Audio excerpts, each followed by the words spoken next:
Asamblea Nacional del Ecuador, Fiscalía General del Estado, Contraloría General y Unidad de Análisis Financiero suscriben convenio de cooperación interinstitucional en la lucha contra la corrupción.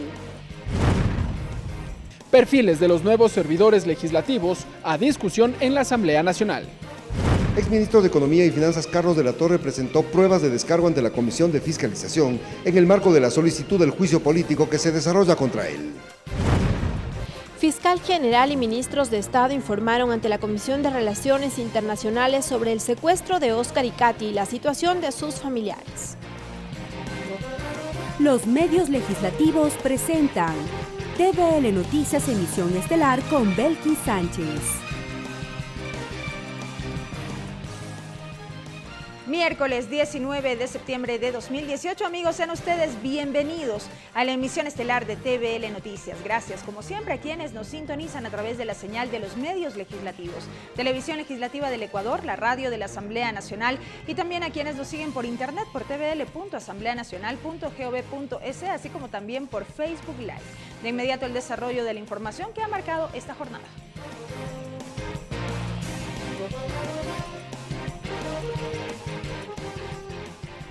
La Asamblea Nacional del Ecuador, la Fiscalía General del Estado, la Unidad de Análisis Financiero y la Contraloría General del Estado suscribieron un convenio de cooperación interinstitucional de lucha contra la corrupción.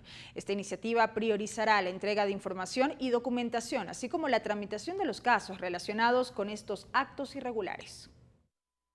Coordinar acciones, establecer mecanismos de cooperación eficaces y establecer la prioridad del caso dentro del marco de sus competencias es el objetivo del Convenio de Cooperación Interinstitucional de Lucha contra la Corrupción entre la Asamblea Nacional del Ecuador, la Fiscalía General del Estado, la Unidad de Análisis Financiero y Económico UAFE y la Contraloría General del Estado.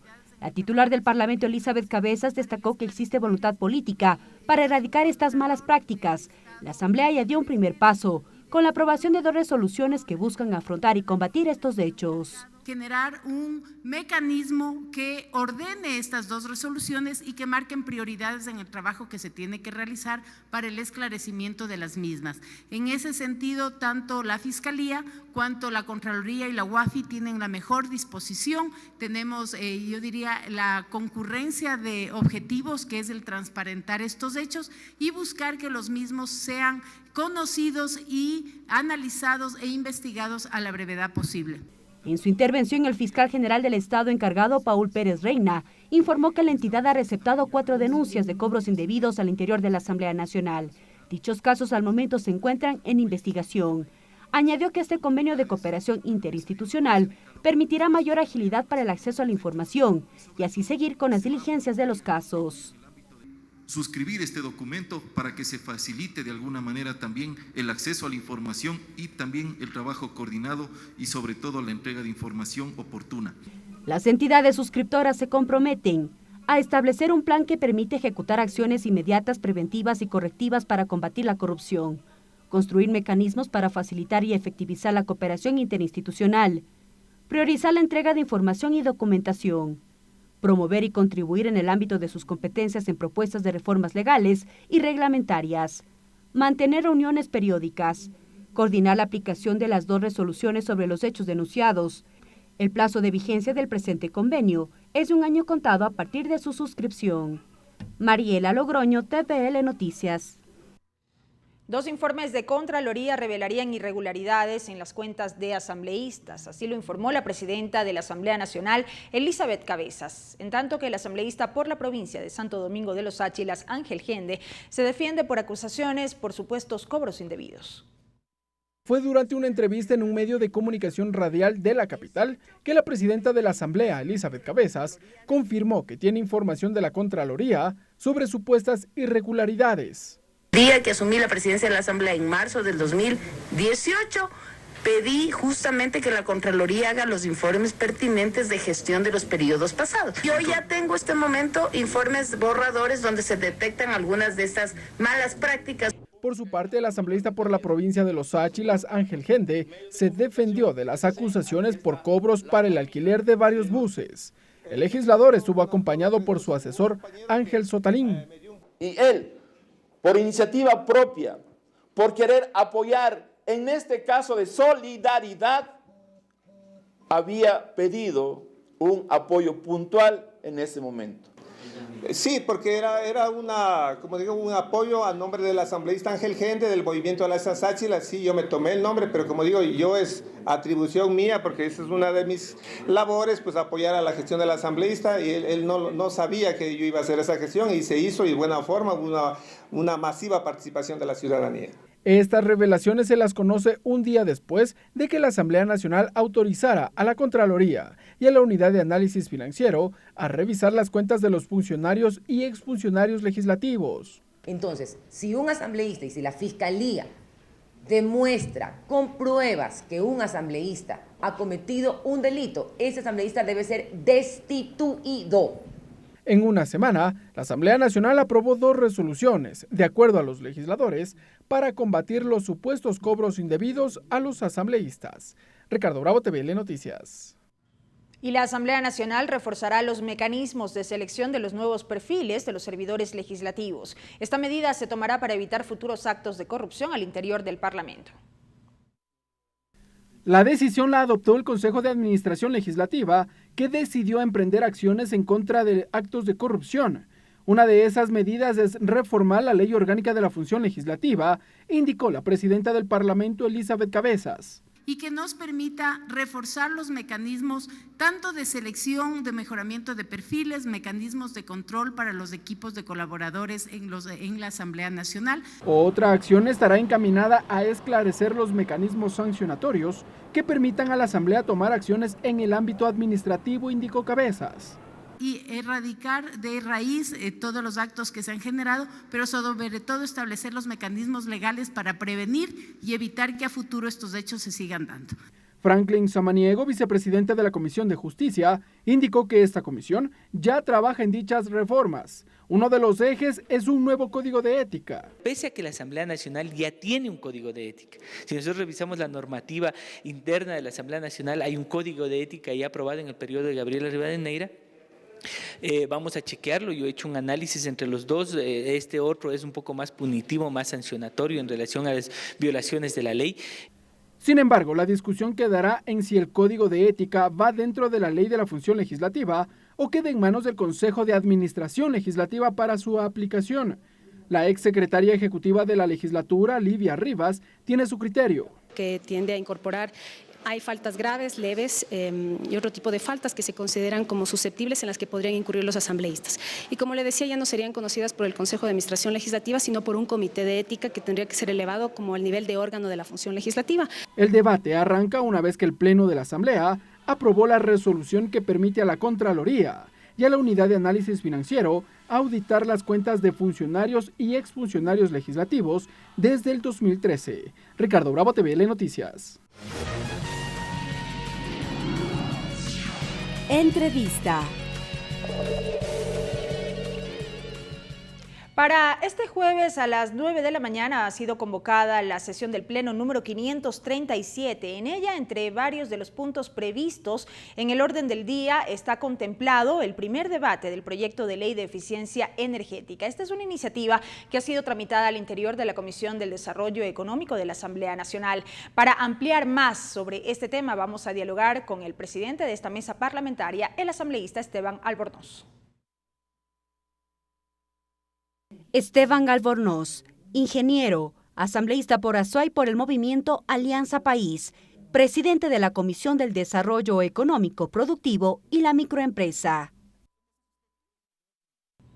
Asambleísta Albornoz, bienvenido a TVL Noticias. Muy buenas tardes, qué gusto estar aquí, Belkis. Gracias por tratar un tema tan importante como es este proyecto de ley de eficiencia energética. Una iniciativa, asambleísta Albornoz, que como decíamos ha sido tramitado al interior de la comisión que usted preside y que luego de varios meses de socialización, de análisis, de recibir una serie de aportes, ya tiene informe para primer debate y su discusión será ya en las próximas horas. Sí, son buenas noticias para el país. Una ley que fue propuesta por Esteban Albornoz y que está siendo tratada en la Comisión de Desarrollo Económico Productivo tiene el informe para primer debate. Mire, la importancia de la eficiencia energética en el Ecuador y en el mundo es fundamental. Tenemos que usar adecuadamente nuestros recursos. Con la eficiencia energética vamos a luchar contra el cambio climático, pero sobre todo vamos a usar, como dije, bien los recursos. ¿Para qué? Para disminuir también los costos de producción. Eficiencia energética no significa que vamos a tener que disminuir producción, en el caso de la industria, sino más bien con menos consumo de energía eléctrica producir mejor, en forma eficiente. Igual en el tema a nivel residencial, a veces dice eficiencia energética es apagar las luces, no, sino tener el mismo confort o mejor, pero usando menos energía. Esa es la gran responsabilidad que tenemos como ciudadanos del mundo, en este caso como ecuatorianos. Esta ley se complementa con la ley del Servicio Público de Energía Eléctrica. No se trata simplemente, como en su momento, es de generar más energía. Nosotros tenemos muchos recursos, muchísimos recursos, pero tenemos que usar adecuadamente esos recursos para garantizar el abastecimiento de energía en este momento en el país, pero también para garantizar para las futuras generaciones. Esta es una ley responsable con el planeta, es una ley responsable con el país que además trae beneficios a aquellos que implementen la eficiencia energética. La ley de la eficiencia energética pues busca formar un sistema nacional de eficiencia energética y la eficiencia energética es un tema transversal, no es de energía eléctrica. Eficiencia es de eficiencia en el transporte porque utilizamos recursos fósiles para el transporte. Mire, el 46% de la energía que se consume en el país es responsable del transporte, el 46%. Y todo el transporte prácticamente en el país depende de combustibles fósiles. Tenemos que trabajar mucho en el tema del transporte y por eso uno de los ejes importantes en este proyecto de ley es la eficiencia en el transporte público, en el transporte privado. Otro aspecto que está tratándose, que es novedoso en el país, es la eficiencia a nivel de la construcción de las viviendas y del uso de las viviendas. Es que importante sería tener ese etiquetado y eso busca esta ley, un etiquetado, igual que es el tema de, por ejemplo, de equipos eléctricos. Usted cuando compra una refrigeradora ya le clasifican en eficiencia energética A, B, C. A, de buen rendimiento y menos consumo. Igual cosa debemos tener en los autos y en las construcciones. Son temas innovadores. También hay la creación de un fondo con el fin de que se generen proyectos que busquen respetando el medio ambiente, usando bien nuestros recursos, generar productividad. Mire, un proyecto de eficiencia energética, hay muchos de ellos en la industria, a nivel del orden público, en el transporte, se recupera en muy poco tiempo. Y es decir, que si adoptamos proyectos con el impulso del Estado, con las directrices que estén en una ley enfocada adecuadamente, vamos a tener no solo beneficios ambientales, sino también beneficios económicos. Correcto. Entre varios de los aspectos que estaba revisando de este proyecto de ley, decimos que, por ejemplo, se incluye como sector regulado a la construcción y vivienda que calificará el consumo energético de edificaciones nuevas y de aquellas que sean remodeladas, ampliadas o rehabilitadas. Esto es parte de lo que se incorpora en esta propuesta. Sí, en el tema de la ley de eficiencia energética se regulan, por un lado, la producción. Ahí son los sectores de electricidad e hidrocarburos, fundamentalmente porque son, digamos, los combustibles que generan energía en todos sus aspectos. Pero también regulamos el lado del consumo y ahí tenemos que hablar en la industria, en el comercio, en el sector público, ¿no es cierto?, que es adecuado, pero como se planteaba en el transporte, que ese es un tema novedoso. Somos muy ineficientes en el Ecuador en el tema del transporte. Como vuelvo a repetir, el mayor consumidor de energía en el Ecuador es el transporte. Pero también regula el tema de la construcción, que es un tema novedoso. Tenemos que construir adecuadamente para aprovechar la luz solar, el calor, en fin, adecuadamente sin tener que desperdiciar energía eléctrica, porque al final son recursos de todos los ciudadanos del mundo, de los ciudadanos ecuatorianos, pero que también les representan costos al ciudadano porque tiene que pagar más por la energía eléctrica, más por el combustible que utiliza. De este proyecto de ley, asambleísta Albornoz, también destacamos que va en esta línea de dar cumplimiento a los ODS, a los Objetivos de Desarrollo Sostenible. Definitivamente, a 3 objetivos que tenemos en este momento, pues, que enfocan ciudades sostenibles, que enfocan uso adecuado de nuestros recursos. Me parece que es el objetivo 7, el 11 y el 12, 3 objetivos que están muy relacionados con la ley de eficiencia energética. Entonces, tenemos que ser responsables, vamos a cuidar nuestra casa común a través de esa ley de eficiencia energética. Yo sí, aquí quiero agradecer los aportes que hemos recibido. Esta ley ha sido ampliamente socializada, hemos recibido aportes de la academia, de las instituciones públicas, del sector privado, de institutos internacionales como Organización Latinoamericana del Desarrollo. Estuvo el secretario general aquí para hacer aportes. De todos estos aportes, asambleísta Albornoz, ¿cuánto se pudo rescatar respecto de lo que fue la propuesta original presentada por usted? Sí, bueno, hay aportes, hay cambios definitivamente que han mejorado y le hacen mucho mejor la ley. Eso tengo que reconocer y por eso agradezco a todos aquellos que aportaron. Por ejemplo, el tema de un fondo remombente en el tema de eficiencia energética es importante. Tenemos que tener un fondo para generar proyectos de eficiencia energética. energética. Hay un tema importante, también participó algún concejal del municipio de Cuenca en el que hay un proyecto del tema del tranvía que utiliza energía renovable y utiliza energía eléctrica para el transporte y desplaza los buses que consumen diésel en Cuenca. Igual va a pasar con el tema del Metro Quito. Entonces, él propone que sea una tarifa preferencial eléctrica para el transporte masivo que utilice energía eléctrica. Entonces hemos acogido ese tema y queda planteado de que el transporte público que utilice energía eléctrica tiene que tener una tarifa especial, una tarifa preferencial que considere los costos que le representa la distribuidora, pero sobre todo que considere las externalidades positivas que tiene usar energía eléctrica. Vamos a desplazar, ¿no es cierto?, el uso del diésel. Desplazar el uso del diésel significa disminuir los subsidios, porque el Estado cubre una parte del valor del combustible, deja de salir divisas del Ecuador al extranjero porque tenemos que importar, y sobre todo los beneficios ambientales. Y hemos concluido, si hay una tarifa preferencial y se reducen los costos de operación, por ejemplo, del tranvía y del metro, los beneficios tienen que ser para el usuario, para el que va a usar el sector, el sistema de transporte. Eso está incluido en la ley, fue un aporte de uno de los concejales de la ciudad de Cuenca en este caso. De la OLADE, pues vuelvo a repetir, hay temas importantes donde la institucionalidad se reforzó, es un tema transversal, muchos ministerios participan en este comité de eficiencia energética, pero también institutos de investigación, la academia, los colegios profesionales hemos incluido y el sector productivo. Mecanismos de incentivos fiscales, arancelarios y también tributarios para quienes o para los consumidores, en este caso, que generen acciones para la eficiencia energética en sus procesos, también es parte de lo que se contempla. Claro, en la ley a través del gobierno nacional. En la ley tiene que haber incentivos y en eso nos hemos preocupado, pues, de que existan incentivos adecuados de temas arancelarios, de temas fiscales que son competencia de la Asamblea, ¿no? Eso tenemos que entender, pero hay incentivos interesantes que son muy sencillos. Por ejemplo, podemos aquí en la ciudad de Quito, aquel que tiene carro eléctrico, ¿no es cierto?, puede tener la exoneración del cumplimiento del pico y placa. Entonces es un incentivo para que en vez de comprar un carro que utiliza gasolina, compre un carro eléctrico, porque no tendrá esa restricción de pico y placa. Son temas sencillos, o preferencia en el tema del estacionamiento. Hay cosas muy sencillas que son lógicas que podemos implementar, y es por eso que a los GATS también se les da la responsabilidad de que implementen medidas para favorecer la electromovilidad, es decir, transporte con energía eléctrica. Hablamos de que es la primera vez que Ecuador tendrá una legislación en esta materia. Definitivamente es la primera ley. Si bien en la Ley de Servicio Público de Energía Eléctrica ya nos preocupamos en su momento, yo estuve al frente del Ministerio de Electricidad, pues, y promovimos la Ley de Servicio Público de Energía Eléctrica y se planteó la obligatoriedad de que el Ministerio Rector tenga un plan de eficiencia energética. Entonces ya tenemos un plan de eficiencia energética y ese ha sido el insumo importante para crear esta ley. En esta ley, en este plan que ya tenemos por primera vez en el país, decía justamente que es importante tener una normativa adecuada con incentivos, inclusive con sanciones, pero que eso más bien hay que dejarle de lado. Más importantes son los incentivos, con el fin de buscar consumir mejor, consumir con inteligencia. Aquí tenemos fuentes renovables, tenemos hidroelectricidad, qué importante, generar más. No se trata solo de generar más, sino de consumir mejor. Así es. Ya para finalizar, asambleísta Albornoz, ¿qué expectativas se tienen respecto a este primer debate que tendrá lugar este jueves, en la medida en que yo considero habrá temas que quedaron todavía pendientes de definir, de pulir para el informe, para el segundo debate? Así es. Nosotros esperamos, pues, los aportes de los asambleístas, que seguro serán muy oportunos, adecuados, con el fin de que esta ley salga con el respaldo de todos. Agradecer a la comisión.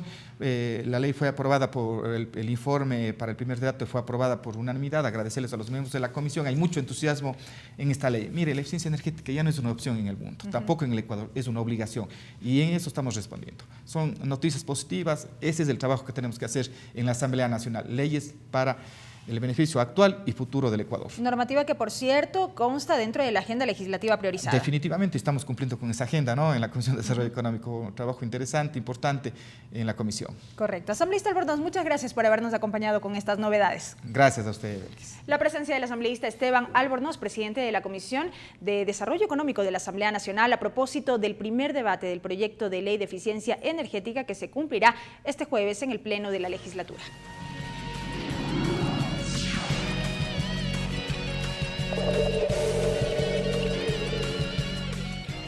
Y en más noticias, amigos, les contamos que el exministro de Economía y Finanzas, Carlos de la Torre, presentó las pruebas de descargo en el proceso de juicio político que se sigue en su contra. De la Torre asegura que no incumplió con las funciones como titular de esa cartera de Estado. Durante su comparecencia, el exministro de Economía y Finanzas, Carlos de la Torre, señaló que la Contraloría realizó un examen especial a su gestión y que nunca estableció ninguna responsabilidad penal o civil. La norma con la cual se me quiere establecer responsabilidades de incumplimiento normativo no aplica al ejercicio por el cual se me imputa esta situación. Conclusión. Ni la norma constitucional ni las disposiciones del Código Orgánico de Planificación y Finanzas Públicas presentadas en la argumentación de los cargos corresponden a la operación temporal de egreso, utilización, reintegro y registro contable de los $300 millones. De la Torre también menciona que los trabajos de reconstrucción no eran su responsabilidad, sino únicamente disponer de los recursos cuando el Ejecutivo lo solicite. El ministro de Economía y Finanzas no es responsable de la contratación y ejecución de obra pública. Eso creo que queda muy claro para todos. Es decir, el hecho de que se haya avanzado o no con las obras de reconstrucción no es responsabilidad del ministro de Economía y Finanzas. La legisladora Rina Campaín, proponente del juicio político, sostiene que De la Torre incumplió con sus funciones por realizar la transferencia de dinero para la reconstrucción al gasto público. Tomó $300 millones y lo trasladó de la cuenta de la Ley de Solidaridad, los trasladó a la cuenta única del Tesoro, cosa que lo prohíbe la Constitución en el artículo 286 de la Constitución de la República. Los legisladores Lira Villalba y Homero Castañeda, integrantes de la Comisión de Fiscalización, también se pronunciaron tras la presentación de pruebas de descargo por parte del exfuncionario. La censura, que además tiene un efecto simbólico, por así decirlo, no tiene un efecto como el que sería la destitución. Yo le censuro a usted, funcionario, a través de sus asambleístas, que no pueda volver a ser funcionario público. Eso hay que rescatar. Luego de la comparecencia, la comisión revisará las pruebas de cargo y descargo y analizará si es procedente el juicio político. Clever Aranda, TVL Noticias. Asimismo, la Comisión de Fiscalización conoció la solicitud de juicio político en contra del exministro de Agricultura, Rubén Flores, en tanto que el Consejo de Administración Legislativa CAL derivó a esa mesa el pedido de juicio político contra Diego García, ex procurador del Estado, calificado a trámite la noche de este martes. La comisión debe tratar dos solicitudes de juicio político contra los exministros de Agricultura y Economía, Rubén Flores y Carlos de la Torre, respectivamente. Además, el CAL dio paso al pedido de juicio político contra Diego García, ex procurador del Estado. El legislador Ramón Terán considera que es necesario trabajar con rapidez. Si es posible, que será fin de semana, si el tiempo no nos da, porque esto hay que cumplir un plazo y aquí tenemos 15 días para cada juicio político. Tras la sesión, la comisión calificó a trámite la solicitud de juicio político contra el exministro de Agricultura, Rubén Flores. La legisladora Verónica Guevara, proponente del juicio político, asegura que el exfuncionario incumplió funciones. Bajo $3 en campo el pago de la saca de arroz de 200 libras, en la que los agricultores, especialmente los arroceros, perdían en peso y en precio. Las diferentes cadenas agroproductivas jamás tuvieron, como dice la norma y la Constitución, un sistema de comercialización adecuado. La presidenta de la comisión, María José Carrión, explicó el cronograma de trabajo. En el caso del exministro de Agricultura, abocamos conocimiento hoy y la semana que viene ya serán pruebas de cargo y en esa misma semana probablemente, si es que el ministro está de acuerdo, serán las pruebas de descargo porque él tiene hasta 15 días para presentar sus pruebas. El asambleísta Daniel Mendoza señala que el procurador Diego García debe responder por el caso Chevron, entre otros. Hay otros temas también que son de igual importancia, que tienen que ver con los derechos de los ecuatorianos y casi un estado de indefensión en el que cayó el Ecuador, producto de que no tuvo una procuraduría responsable. Tras calificar los trámites, la comisión tiene 15 días para receptar las pruebas de cargo y descargo y elaborar el informe final. Clever Aranda, TVL Noticias. Y enseguida recibimos a nuestro compañero César Guanolema con la traducción al quichua.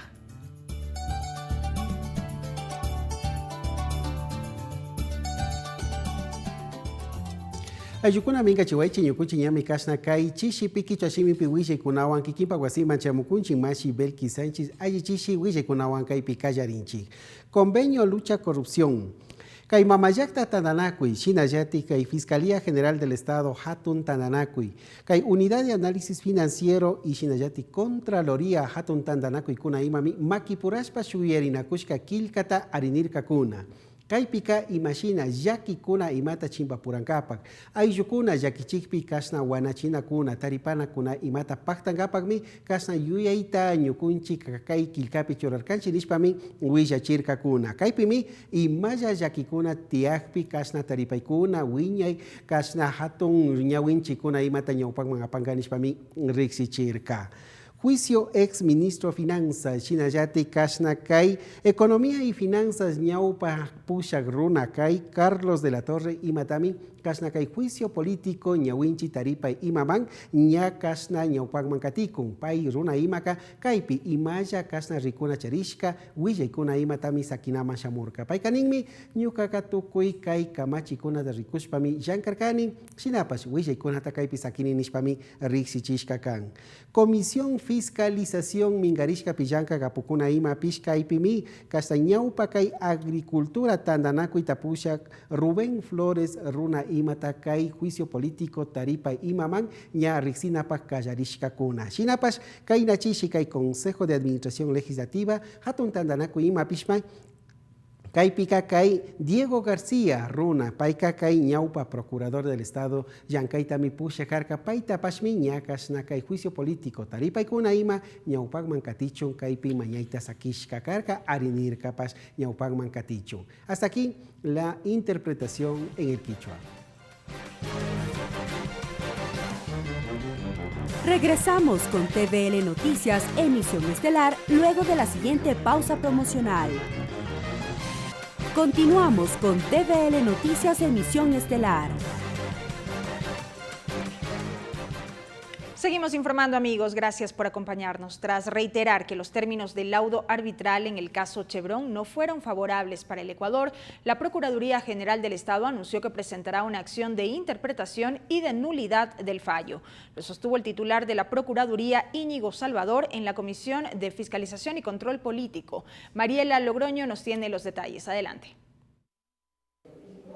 Así es, gracias. El día de hoy la Comisión de Fiscalización recibió al Procurador General del Estado, Íñigo Salvador, a fin de que pueda responder varias de las preguntas que se han generado con respecto al caso Chevron, más aún cuando se habló de un laudo arbitral que sería en términos desfavorables para el Estado ecuatoriano. Ya me acompaña la asambleísta María José Carrión, ella es titular de esta mesa legislativa. Asambleísta, gracias por acompañarnos.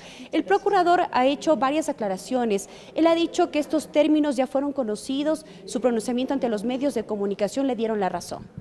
Bueno, en realidad él ha dicho que apenas había asumido la Procuraduría como entidad, en este caso responsable de la defensa del Estado ecuatoriano. Él, según su experiencia de más de 20 años en análisis en temas de arbitraje internacional, desde el punto de vista de la academia, él veía que existían algunos elementos que le hacían pensar a él que el fallo podría ser negativo y que después, obviamente, el fallo, una vez que ha salido este primer laudo, determina ciertas responsabilidades al Estado ecuatoriano, no determina montos, porque dice incluso en el propio laudo que eso se determinará hacia futuro. ¿No fue anticipado su pronunciamiento? Bueno, yo no soy quien para juzgar si es anticipado o no. En realidad estamos aquí para analizar todos los hechos en relación a este caso, que es un caso que lleva más de 30 años, es un tema que no es menor, es un tema muy complicado, es un tema que afecta a pueblos y nacionalidades, que ha afectado por 30 años al país. Hay una contaminación que todavía no ha sido resuelta.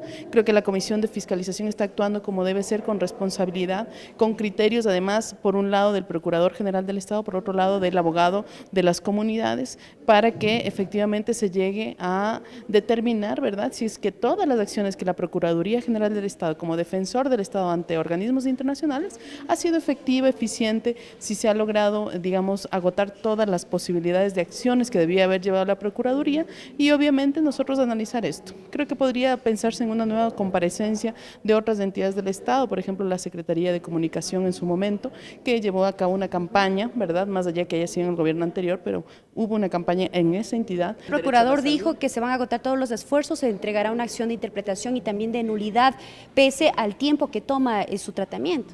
Ese es un poco el problema, ¿no? Lo lamentable de este laudo es que en tiempo, la acción de nulidad, el Procurador ha dicho que probablemente durará 6 años.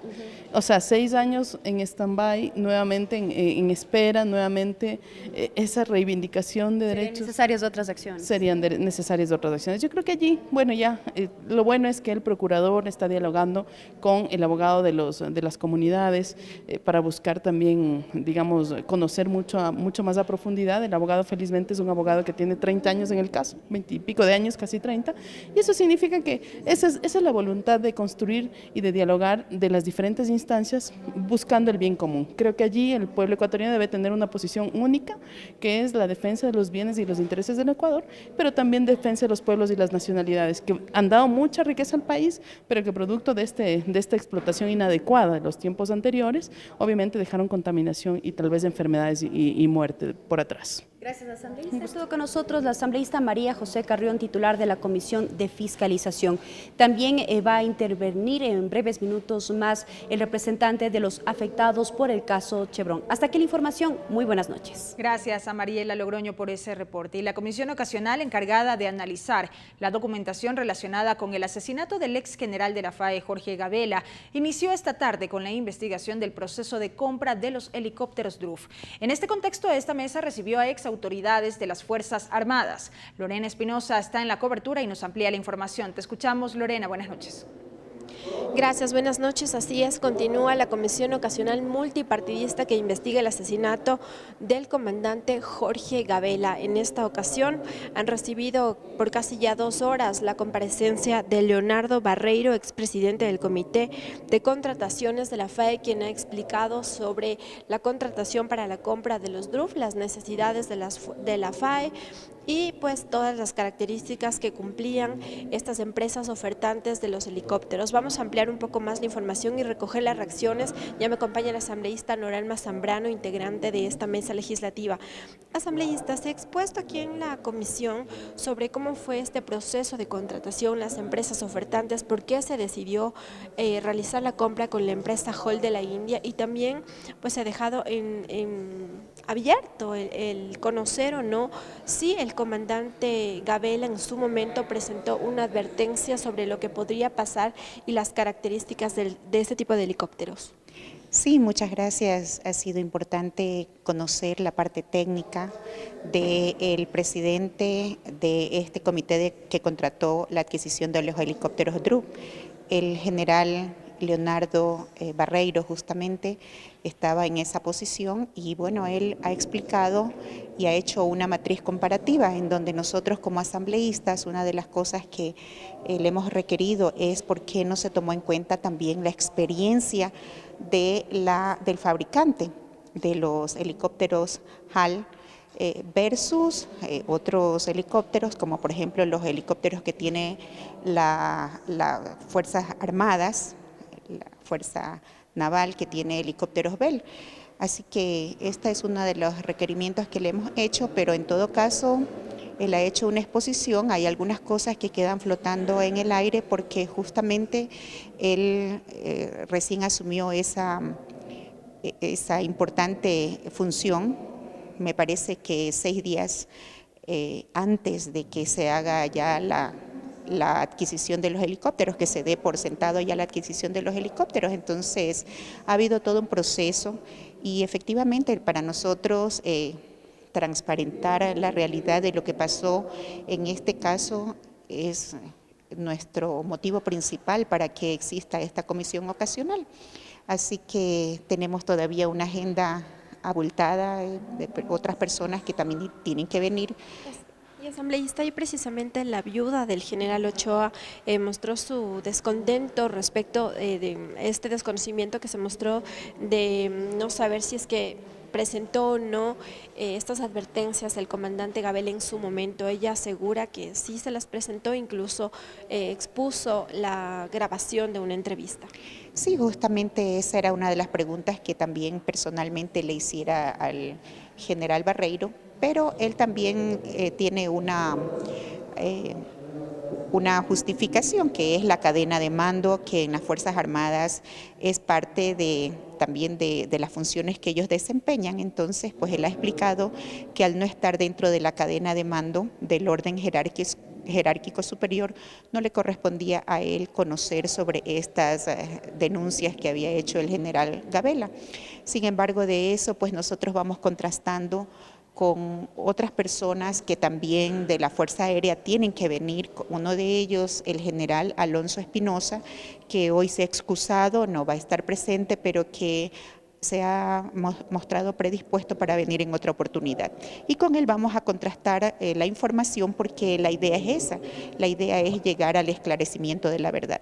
Muchísimas gracias al asambleísta Noralma Zambrano. La comisión tiene previsto también escuchar a Horacio Martín, miembro del equipo consultor contratado por el Comité Interinstitucional, es decir, quien trabajaba junto con el perito argentino Roberto Mesa. Es lo que les podemos contar desde aquí, desde el primer piso, Salón 1 de la Asamblea Nacional, en donde sesiona la comisión multipartidista que investiga el asesinato del comandante Jorge Gabela. Que tengan una buena noche. Gracias a Lorena Espinosa por ese reporte. Y ahora les contamos que la Comisión de Relaciones Internacionales recibió en comisión general al fiscal general del Estado y a los ministros de Educación y de Inclusión Económica y Social para que informen sobre las acciones que han emprendido tras el secuestro y asesinato de Katy Velasco y Óscar Villasís, ocurrido en la zona de la frontera. El fiscal Paul Pérez Reina informó que la investigación previa del caso inició el 15 de abril y que hasta el momento el expediente contiene 6 cuerpos. Precisó que para el trabajo investigativo se ha solicitado asistencia internacional a Colombia. Las autoridades llegaron a la mesa legislativa para dar cumplimiento a la resolución aprobada por la Asamblea Nacional que condena el asesinato de los 2 ecuatorianos a manos de grupos delictivos. Es por ello que pusieron al tanto de las acciones emprendidas por cada una de las carteras de Estado con los familiares de la pareja. El ministro de Educación informó que los hijos de Óscar y Katy respectivamente reciben educación gratuita, apoyo psicológico y protección en casos de violencia. En tanto, la ministra de Inclusión Económica y Social informó que tanto la mamá de Katy cuanto la abuela de Óscar califican para ser beneficiarias del bono de desarrollo humano, ya que ambas se encuentran a cargo de los hijos de la pareja asesinada. La niña que está en edad de estudiar, que tiene 6 años, está estudiando en una unidad educativa en Santo Domingo de los Áchilas, recibe una atención prioritaria, tiene el acompañamiento de los departamentos de consejería estudiantil. En este caso, la madre de Katy, porque la señora Adelaida está a cargo de 2 hijos de 11 y 6 años y de 3 nietos, de 2 nietos de 7 y 5 años. Y la otra persona que califica es justamente la abuela de Óscar, que es la que vive en condiciones de indigencia y que está a cargo del hijo, de la hija de Óscar.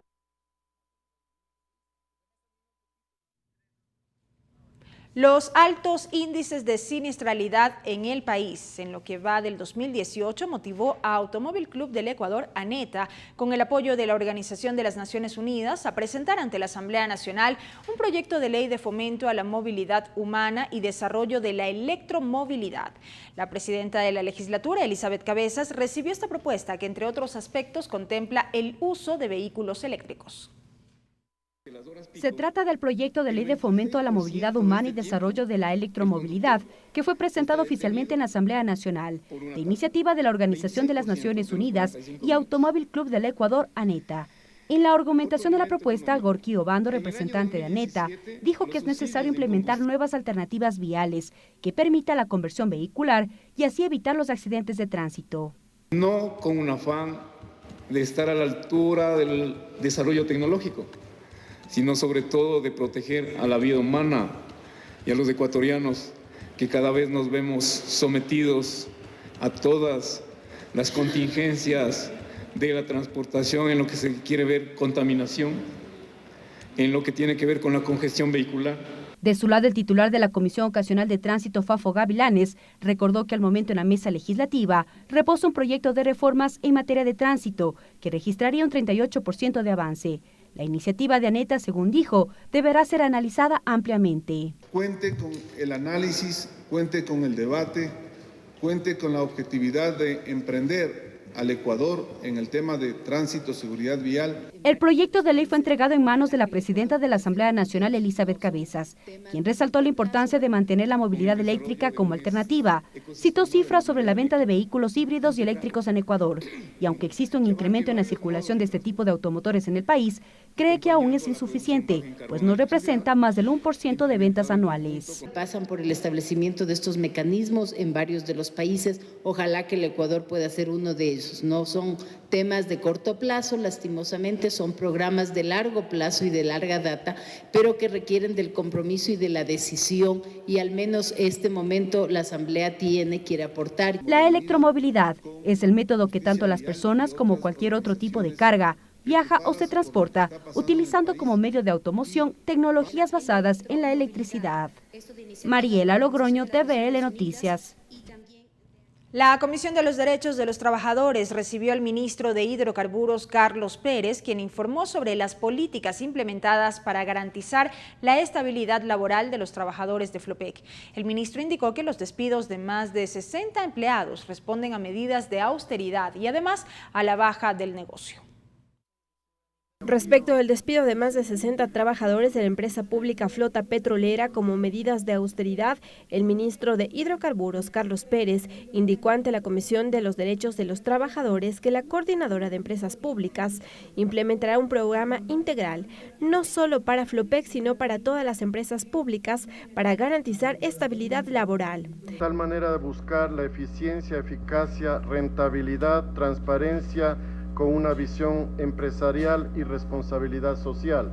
Explicó que los despidos se deben a que el negocio de transporte petrolero ha caído y por ende no existe necesidad de trabajadores y que las personas que salieron fueron sometidas a evaluación de desempeño. Hoy por hoy es la caída más baja en los últimos 30 años en cuanto a la actividad de transporte de crudo.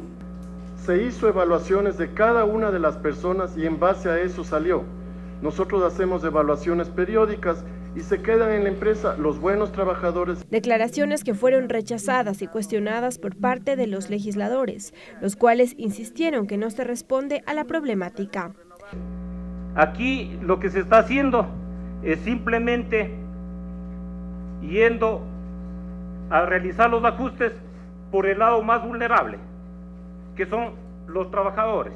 Además, rechazaron el supuesto acoso al que fueron víctimas los trabajadores despedidos. En muchos casos, aseguran que por ser esmeraldeños. Fue por medio de un oficio que el señor gerente manifiesta y dice que por más que se capacitaba al personal esmeraldeño, no aprendían. Hacerle pensar a los esmeraldeños que ellos no tienen condición o no están a la altura para estar en una empresa competitiva, por supuesto. Carlos Pérez dijo que los trabajadores están en la libertad de hacer las respectivas denuncias. Por ello, la mesa legislativa resolvió revisar caso por caso el motivo de la desvinculación de los extrabajadores y su proceso de liquidación. Lorena Espinosa, TVL Noticias.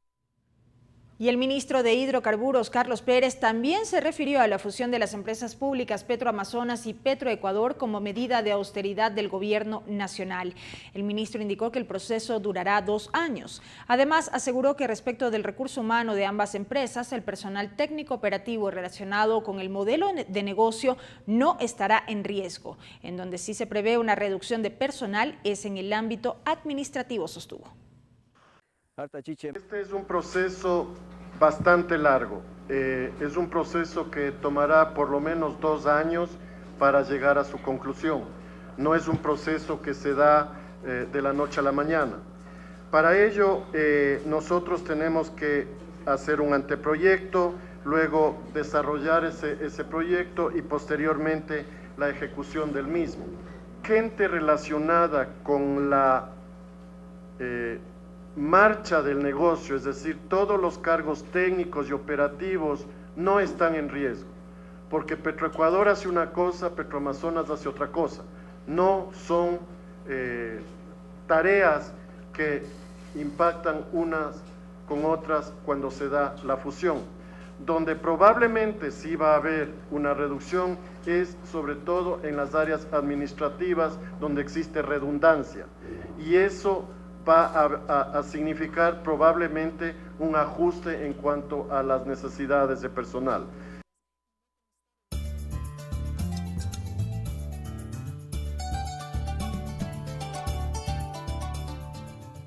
Astawan willaykunata kichwashimipi chaskishpakatishun mashikuna kaypimi kashna willaykunata pamunchik.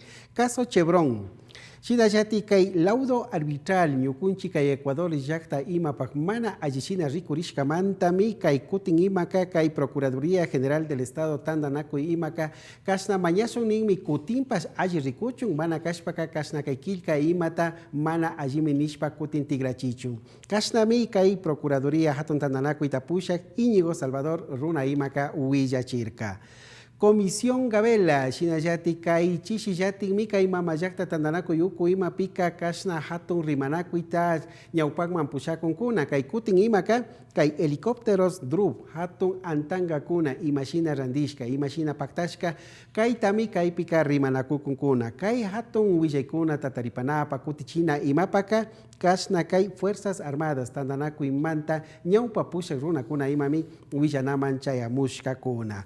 Sukta Wijay Picharinchi, Ley Fomento Electromovilidad, Shinayati Kai Kutin Imami Kai Mamayakta Tandanakoy Uku Imamanka Hatun Mañaykuna Chayamushka Kai Kutinka Kai Aneta Hatandanakoy Manta Shinayati Kai Pimi Kai Ley de Fomento de Movilidad Humana y Desarrollo de la Electromovilidad Shuti Kilka Kamachi Rurarina Bakai Pika Chayamushka Kan Kai Pimi Imagina Kasna Zirmawan Antawakuna Purina Tañaupak Marikungapak Shinayati Kai Punjakuna Ima ancha kasna yakikunapi kay antawakuna yakipi wañushka kuna imata harkanapak chaytami kaypi kay yanapanga nishpami rixichishka kuna willashka kuna. Hasta aquí la interpretación en el quichua.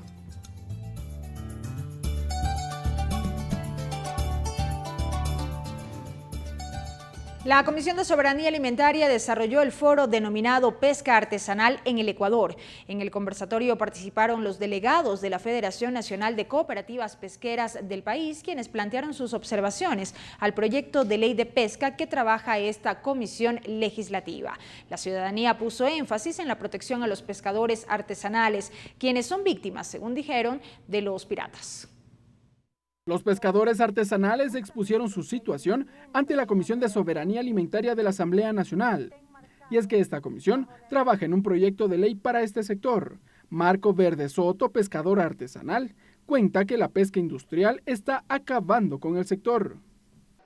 Muchas personas están abandonando sus puestos de trabajo, están emigrando, están saliendo de los pueblos. Por ejemplo, yo hablo en al menos lo que es el perfil costanero, las islas. La gente está abandonando, ya no es lucrativo ser pescador, porque los pescadores industriales, la pesca industrial está depredando todo. De acuerdo a la normativa legal actual, los pescadores artesanales tienen un perímetro de 8.000 millas náuticas para ejercer su labor, pero la inseguridad es otro factor que afecta a los pescadores artesanales.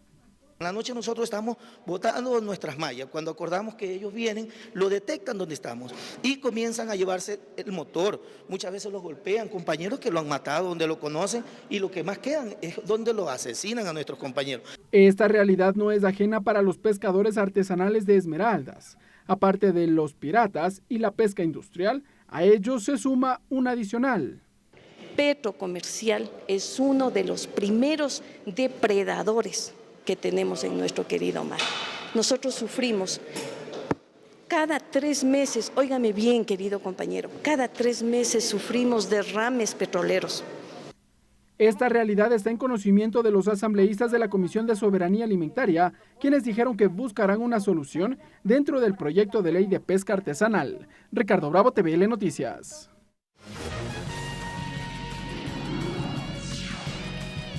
Agenda de actividades. Rápidamente compartimos la agenda de actividades de la Asamblea Nacional prevista para este jueves 20 de septiembre de 2018.